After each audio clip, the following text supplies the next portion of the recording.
내 안에 품고 있는 것들이라는 제목으로 하나님 말씀 선포하겠습니다.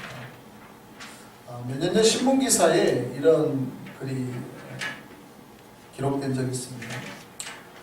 제독 철학자인데 한병철이라는 분의 피로사회라는 책의 첫 구절에 이런 글이 있답니다. 시대마다 그 시대에 주요한 질병이 있다. 그러니까 병이 항상 인류 가운데 병이 항상 같은 병이 있었던 게 아니고 시대마다 다른 병이 있었다는 거예요. 그거는 지역마다도 다릅니다. 바닷가 쪽 사는 사람들이 바람을 많이 맞아서 폼이 많고, 육지에 사는 사람들은 좀 몸이 담습이 많아서 혈액이 잘 쌓이고 이런 병들이 있어요. 먹는 음식에 따라서. 서구인들은 고기를 많이 먹으니까 심장 쪽 질환이 많아요. 한국인들은 매운 음식을 많으니까 위에 질환이 많고 이런 거잖아요. 시대마다도 마찬가지예요. 옛날에는 있었던 병들이 오늘날에는 별거 아니게 된 거예요. 흑사병이 돌았을 때 유럽 인구의 유로피안이 절반이 죽었어요. 그때 거의 7,500만에서 2억이 죽었다고 그러니까. 그러니까 당시 유럽 인구의 절반이 죽었어요. 2명 중에 1명이 죽은 거예요. 가족이 4명이면 가족 4명 중에서 2명은 죽었던 거예요. 바로 5년 사이. 어마어마하게 죽은 거예요. 근데 쥐가 질병을 돌렸다고 그러는데 요즘 학자들은 쥐가 그랬을 확률이 낮다. 그렇게 말하죠. 다른 원인이 있을 것이다. 라고 말합니다. 어쨌든 페니실린이 1940년 정도에 만들어요. 그 전까지는 그러면 항생제가 없었던 거예요. 그 사람들이 대부분 이렇게 감염되고 이러면 죽어요. 옛날에 전쟁터 나가면 칼을 깊이 찔려서 죽는 게 아니라 전쟁터에 칼에 오물이 많이 묻어있잖아요. 이 사람 피, 저 사람 피, 동물 죽이고 칼에 오물이 많이 묻어있잖아요. 쑥 벌레덩어리 있는 거예요. 칼이 조금만 맞아도 이렇게 조금만 사실은 칼이 깊이 찔려 죽는 게 아니라 조금만 있어도 몸 같은 데 나오면 염증이 걸려요. 전쟁하다 보면 의사도 없고 한여름에 습한 데서 전쟁하다 보면 칼 몇 번 맞으면 죽어요. 염증 때문에 죽어요. 염증. 그 칼을 그 사람들이 깨끗하게 소독하지는 않을 거예요. 더럽잖아요. 항생제가 없던 시절에는 그래서 죽었어요. 그러니까 시대마다 질환이 다르대요. 근데 오늘날에는 어떤 질환이 많냐? 놀랍게도요. 현대인들에게, 고대 사회의 사람들에게는 적었던 질환인데 현대인들에게 만든 질병이 그게 정신병이에요. 정신질환이 그렇게 많대요. 특히 우울증이. 놀랍게도 한국에서 한 해 1년 동안 조사를 했는데 한국인 중에서 정신질환을 앓고 있는 경험 있는 사람이요 368만 명입니다.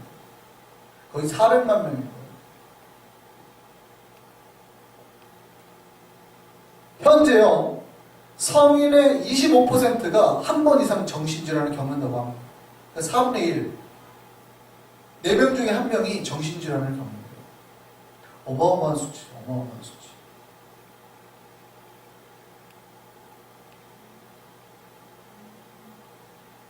무슨 얘기냐면 현대에는 여러 약들이 도와져서 많은 약들이 좋아져가지고 옛날에는 그 감염만 걸리면 죽었잖아요. 한 번 걸리면 패스트 걸리면 거의 죽어나간 거예요. 요즘에는 그런 게 없단 말이에요. 그런 약들이 좋아져서. 근데 현대는 의외로 마음의 병을 앓고 있더라고요. 사람들이 그렇게 마음의 병을 앓고 있더라고요. 옛날에는 마음의 병이 적은데요. 자연을 보고 살고 경제적으로 그렇게 큰 차이가 안 나니까 스트레스가 적은 거예요. 현대인들은 대부분 마음의 병을 앓고 있더라고요. 지금 우리 안에 무언가 문제가 될 만한 것이 들어가고 있다는 거예요. 우리가 그 문제가 될 만한 것들을 마음속에 품고 살아가고 있다는 거예요. 뭔가가 우리 마음속에 들어와서 문제를 일으키고 염려나 스트레스들 이런 것들이 쌓이고 있다는 거죠. 그게 한 번에 나타나는 게 아니에요. 이런 것들은 오래 쌓여야 나타나요. 사람이 한 번 스트레스 받았다고 왁 하지 않아요. 이게 한 달, 두 달, 1년, 2년, 3년, 막 10년 이렇게 쌓이는 거예요.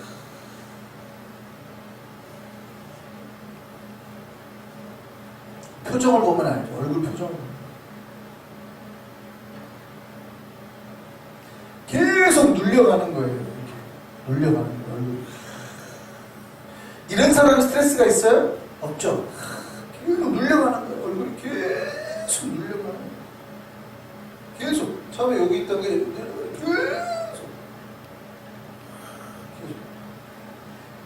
수년간 계속해서 그런 염려나 근심이나 불안이나 불평이나 화나 이런 게 쌓이는 거예요. 마음의 병이 들어간다는 거예요. 한국 사람들은 특별히 화병도 있잖아요. 화병이라는 게 한국 사람들이 있어요. 화병.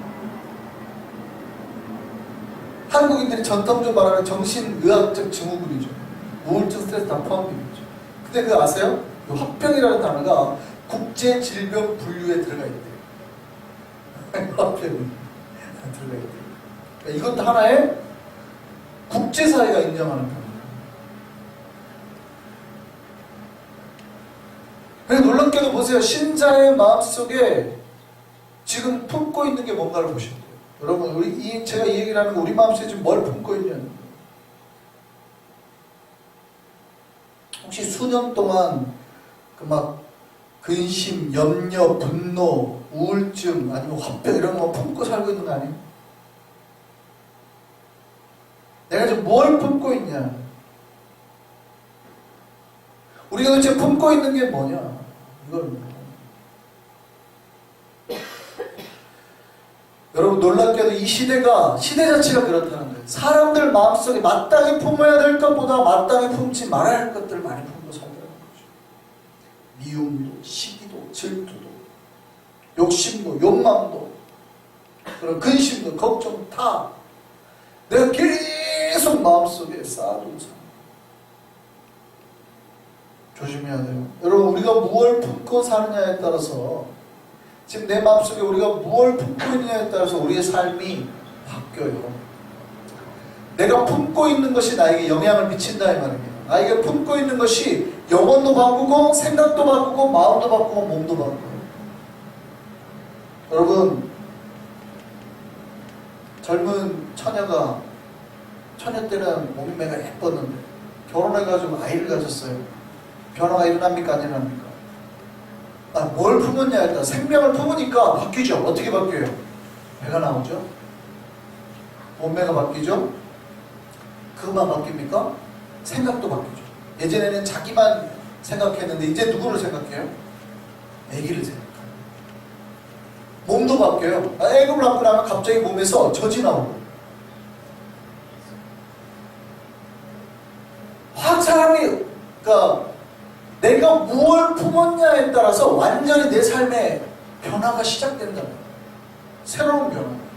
그 전까지는 경험해보지 못했던 변화가 시작이 되는 거예요. 이거 상징적인 이야기를. 내가 무엇을 품었냐에 따라서 내가 품은 게 언젠가는 튀어나와요. 생명을 품으면 이 생명이 언젠가 나오듯이 내가 마음속에 품은 게 지금 당장 안 나오는 것 같아도 아기가 당장은 안 나오잖아요. 10개월을 기다리면 근데 나오잖아요. 똑같아요. 무엇을 품든지가 내가 품은 것들이 언젠가는 나오게 돼요. 커져서 언젠가는 영향을 나에게 미치다가 이게 바깥으로 팍 하고 그러니까 분노가 쌓이면 한 번에 나오진 않죠. 이게 나의 몸에 영향을 미치다가 나중에는 언젠가 보면 나한테 확 바깥으로 나온다. 근심이 쌓이면 쌓이다가 이 근심이 내 몸을 해롭게 하다가 언젠가 한번 확 나오는 거예요. 여러분, 우리가 무엇을 품었냐는 굉장히 중요합니다. 여러분, 예수님 제자 중에 베드로가 있었습니다. 베드로는 예수님의 수제자였죠.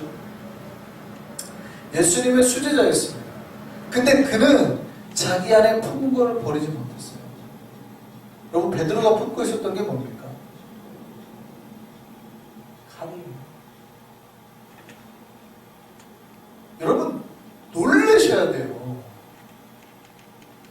예수님의 수많은 제자들이 있어요. 12명만 제자 아닙니다. 70인의 제자가 있었죠. 파송된. 그러니까 예수님의 제자 중에서 파송된 제자들도 많고 예수님 따르던 사람도 많고 바리새인 중에서 예수님 따르는 사람도 많았어요. 그들 중에 예수님이 선택해서 특별히 세운 사람이 12. 그 중에 특별한 또 3명의 수제자가 있어요. 3명의 제자. 예수님은 변화산 가든 어디를 가든 요 3명은 꼭 데리고 다녔어요. 그 중에 넘버원이 누구예요? 수제자가 베드로. 근데 베드로가 뭘 품고 다녔어요? 칼을 품고 다녔어요. 이게 무슨 얘기인지 잘 들었어요. 이게 그냥 호신용으로 갖고 다니는 게 아니에요. 당시에 저업들이 열심당원들은 가슴속에 칼을 품고 다녔어요. 그래서 모여가지고 미팅하고 회의하고 하잖아요. 집회 같은 거 하잖아요. 그럼 몰래 들어가가지고 일제시대 때 일본 앞잡이들 이렇게 하듯이 반역자들을 죽였어요. 로마에 순종하고 자기를 종교적으로 압제하던 자들을 칼로 죽이고 도망쳤어요. 아무도 몰라요. 그러니까 집회가 끝나면 한두 명씩 시체가 생기고 그랬어요. 그거 하는 사람들이 젤로타. 근데 예수님의 수제자가 예수께서 잡히시는 날까지 뭘 가지고 있었어요? 칼을 가지고 있었어요. 그걸 어떻게 알아요? 예수님 잡히실 때 대제사장 종 중에서 대제사장 여러 사람들과 군인이 왔는데 갑자기 칼을 빼가지고 대제사장의 종에 쳤는데 빗 맞아서 귀를 자른 사람이죠. 그 종의 이름이 뭡니까? 말고죠. 칼을 들은 사람이 누구예요? 베드로가 사실은 그때까지 예수의 말씀을 못 푸는 거예요.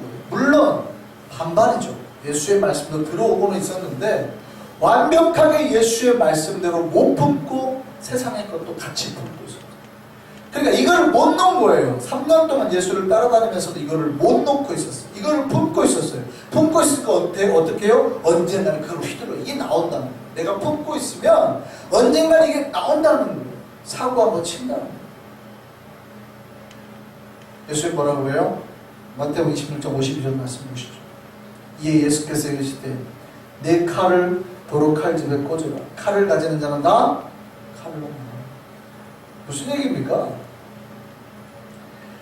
베드로가 그때까지 칼을 놓지 못하고 있었다. 예수님 보시고 뭐라고 해요? 현찬. 그때까지 칼을 놓지 못했다는 거예요. 그렇게나 말씀을 가르쳤는데도 말씀을 품지 못하고 칼을 품고 있었다는 거예요. 말씀을 가져야 되는데 칼을 가지고 있더라는 거예요. 말씀을 가지는 자는 흥하고 살 텐데 칼을 가지는 자는 어떻게 돼요? 망하게 될 거예요. 너 칼 때문에 망해. 그날 베드로가 어떻게 했어요? 그날 베드로가 어떻게 했어요? 예수님 잡혀가고 3번 부인했어요. 자기의 고집과 아집을 놓지 못하니까 예수님 그렇게 말씀했는데도 칼을 못 버린 거예요. 그날 뭐라고 그래요? 예수님께서 네가 3번 그날 네가 3번 나를 부인할 거다라고 예언을 했는데 절대 그러지 않을 겁니다. 내가요 죽을지언정 주님과 함께 죽을지언정 절대 부인하지 않겠습니다. 예수님 말씀하셨는데도 자기가 맹세하면서 부인하죠. 그러니까 그때까지 이 칼을 못 넣는 거예요. 그런 말을 듣고도 그 칼을 못 버리는 거예요. 그 안에 품은 게 뭐예요? 말씀이 아니라 칼이에요. 결국 예수님 보는 눈앞에서 예수님을 3번 부인하고 말이죠. 누가복음을 보면 베드로가 예수님 부인하는데 사실은 부인하고도 마태복음이나 다른 데를 보면 그냥 예수를 부인했다고 되어 있지만 사실은 자기가 예수를 부인하고도 뭘 잘못하는지도 몰랐어요. 베드로는. 근데 누가복음을 보면 그가 3번째로 예수를 부인할 때 어떻게 해요? 예수가 자기를 이렇게 쳐다보고 있는데 눈이 마주쳤더라고요. 예수가 베드로를 이렇게 쳐다보고 그 베드로가 그때 나한테 저 사람 모른다고 딱 하는데 딱 예수님 자기를 쳐다보고 있는 거예요. 눈이 딱 마주치는 거예요. 그때 갑자기 띵 나더라는 거예요. 네가 오늘 나를 3번 부인하는 말씀이 그때 갑자기 생각이 나요. 그때 뛰쳐나가서 밖에 나가서 엉엉엉 그럴까.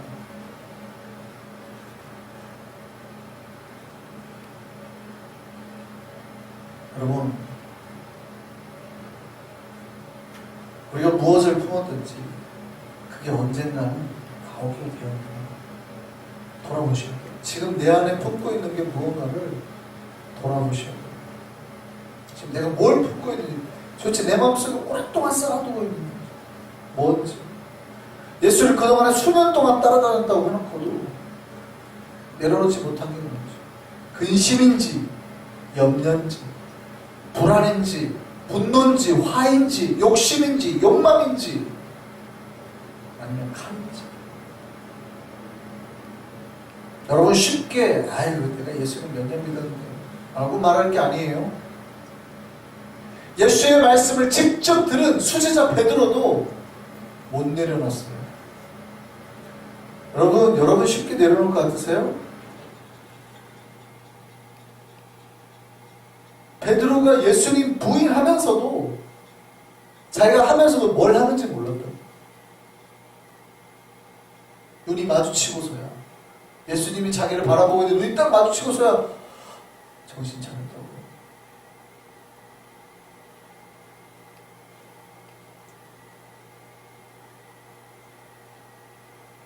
자기 안에 무엇을 품었든지 결국엔 이게 자기에게 돌아가게 됩니다.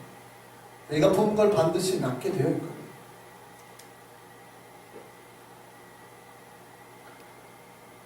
오늘 우리가 무엇을 품어야 될지 사도 바울은 이렇게 말합니다. 그리스도의 십자가를 품으라. 아멘입니까? 우리가 품어야 될 게 예수 그리스도의 십자가임을 꼭 기억하시기 바랍니다. 다른 것들은 내려놓으셔야 돼요. 우리 속에 있어야 될 게 뭐냐고요? 예수 그리스도의 십자가. 바울이 뭐라고 그래요? 자기가 자기 안에 자랑할 게 예수 그리스도의 십자가밖에 없습니다. 그러니까 자기 안에는 뭐밖에 없다는 거예요? 예수의 십자가. 지금 나는 예수의 십자가만 붙고 예수의 십자가만 붙잡고 살고 있다. 내가 자랑할 게 십자가밖에 없더라. 내 마음속에 지금 십자가밖에 없습니다. 내가 예수를 믿었더니 세상 사람들이 나를 십자가에 못 박아버리더라. 상징적인 표현이에요. 세상이 나를 십자가에 못 박았는데 그럼 나라고 가만히 있었겠냐? 나도 세상을 십자가에 못 박아버렸다. 나도 세상을 십자가에 못 박았어. 더 이상 세상이 나에게 아무 의미 없다. 내게 남은 건 뭐라고요? 십자가밖에. 내게 남은 건 십자가밖에. 내 안에 십자가밖에.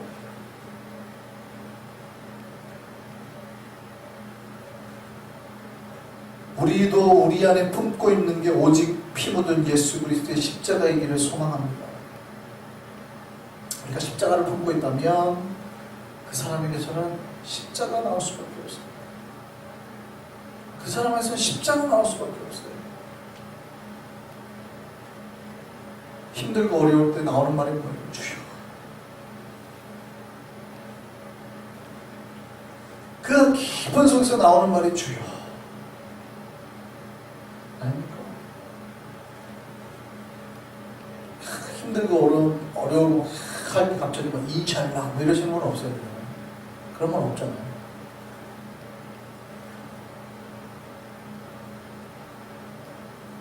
여러분 깊은 곳에서부터 다 나오는 게 뭐예요? 주여 아니에요? 주여. 그 십자가에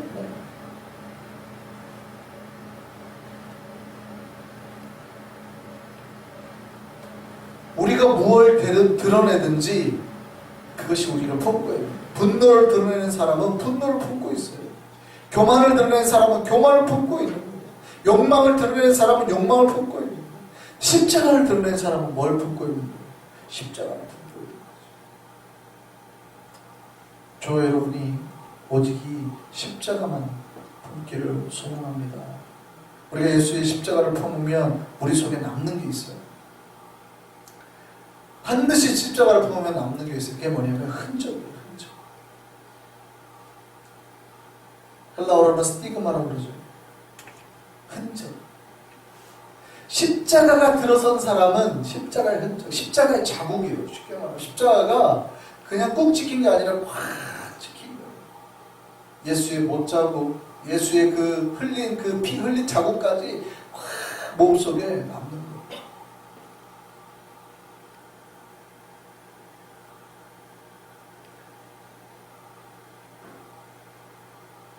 언젠가 하나님께서 우리 마음을 연다고 하면, 우리 마음을 열어본다고 하면, 그 십자가를 꺼내라고 하면, 십자가를 꺼냈을 때 뭐가 있어야 돼요? 그 흔적이 있어요. 그 스티그마가, 십자가의 흔적이 우리 속에 있어야 돼요. 우리가 십자가를 품고 있다면 그 흔적이 남아야 된다는 거예요.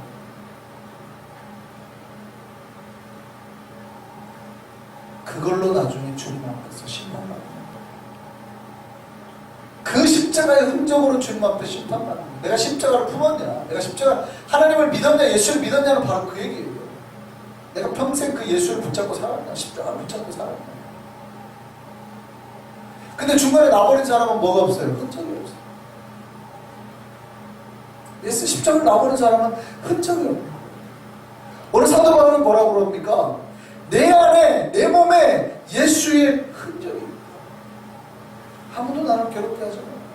나는 내 몸에 예수의 흔적을 가지고 있다. 스티그마가 나한테 있다. 나는 평생 십자가만 붙잡고 산 사람이야.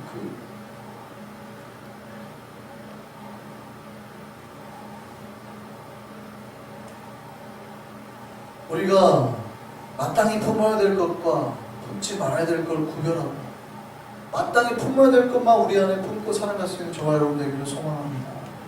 그리고 그걸 달라고 기도하셔야 돼요. 그 십자가를 달라고 기도하셔야 돼요. 혹시 내 마음속에 지금 다른 게 들어와 있다면, 그런 것이 있는 것 같다면, 내 힘으로 못 제거할 것 같으면, 여러 가지 정신적인 질환, 불안, 근심이 있다면 그거 없애달라고, 제거해달라고 기도하셔야 돼요. 그리고 온전히 내가 순전히 품고 있어야 돼요. 그 십자가만 품게 해달라고 기도하셔야 돼요. 주님께서 언젠가 네가 가지고 있는 내 나라 할 때 그 온전한 십자가 주님 앞에 보여드릴 수 있기를 소망합니다. 그럼 우리 안에 그 십자가의 흔적이 남아있게 되죠. 정말 다른 어떤 것들은 다 내려놓고 오직 십자가만 품고 살아갈 수 있는 저와 여러분들을 소망합니다. 기도하겠습니다.